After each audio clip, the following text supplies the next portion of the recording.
Discipulado começa com contemplação, de Samuel Whitefield. O fogo está de volta. Quando Deus formou pela primeira vez um corpo coletivo, desceu um fogo no meio das pessoas. E essa chama era uma expressão da presença dele no meio do seu povo.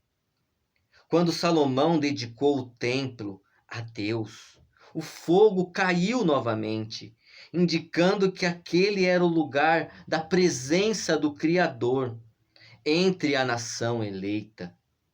Tragicamente, porém, Israel se extraviou, e quando a Babilônia destruiu o templo, Ezequiel viu o fogo de Deus sair da cidade de Jerusalém.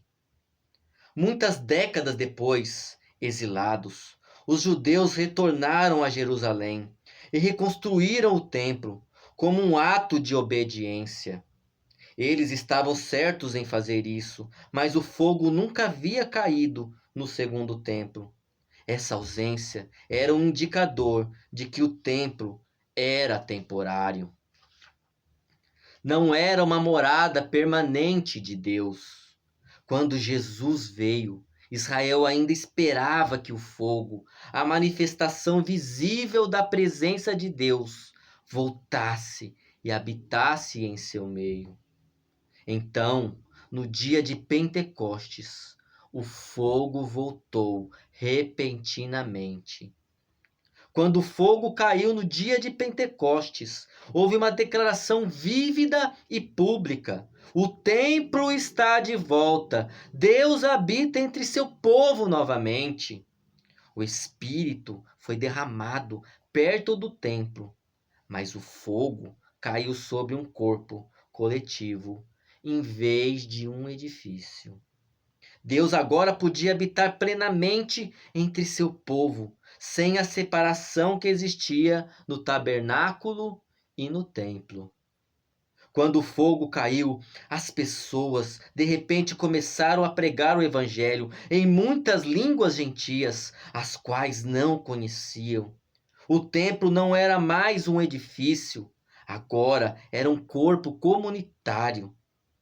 E os diferentes idiomas indicavam que estava se espalhando nas nações. No entanto, a mensagem foi dada primeiro a Israel e falada por mensageiros judeus, mostrando que os ramos naturais continuam sendo uma prioridade. O tabernáculo e o templo subsequente criaram um contexto para as 12 tribos serem unificadas em torno da presença de Deus. Esse templo, agora vivo, é um espaço para todas as tribos da terra, tornando-se unificadas em torno da presença do Senhor.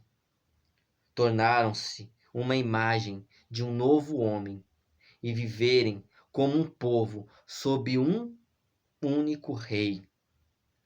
Assim como as 12 tribos de Israel, nossas tribos têm distinções, mas são unificadas em um único povo pela presença de Deus em seu santuário de adoração.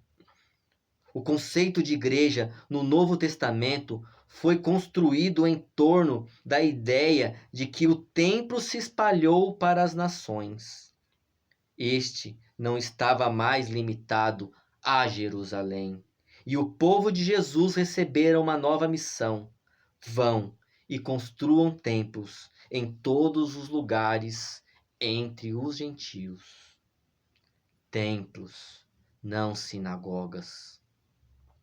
Quando a Babilônia destruiu o templo, Israel foi para o exílio e formou sinagogas para não perder a sua identidade. A sinagoga era um lugar de oração, de ensino das escrituras e de comunidade. Uma estrutura projetada para preservar um povo e ensinar às gerações subsequentes como seguir o Deus de Israel. O modelo de sinagoga servia a um propósito importante, mas a proeminência da sinagoga era um lembrete visual de que o templo havia sido perdido.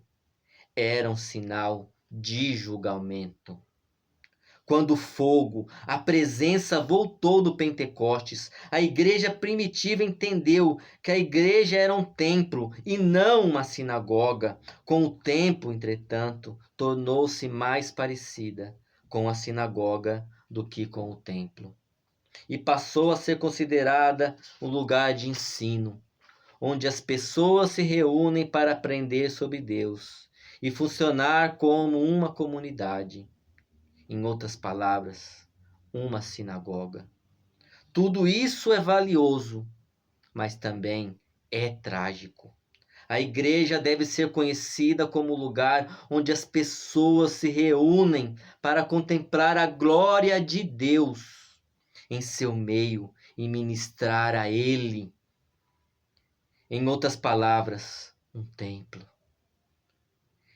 Esse modelo inclui o ensino e as funções da comunidade, mas no templo, as pessoas não são organizadas em torno do ensino e das funções da comunidade, pois estão reunidas em torno da glória de Deus habitando no meio delas. Na realidade, a igreja é um templo, um lugar onde uma comunidade se reúne para contemplar a beleza de Deus. Esse é o ministério central da igreja e tudo flui a partir disso. Amém. Quer saber mais? Quer aprender mais? Leia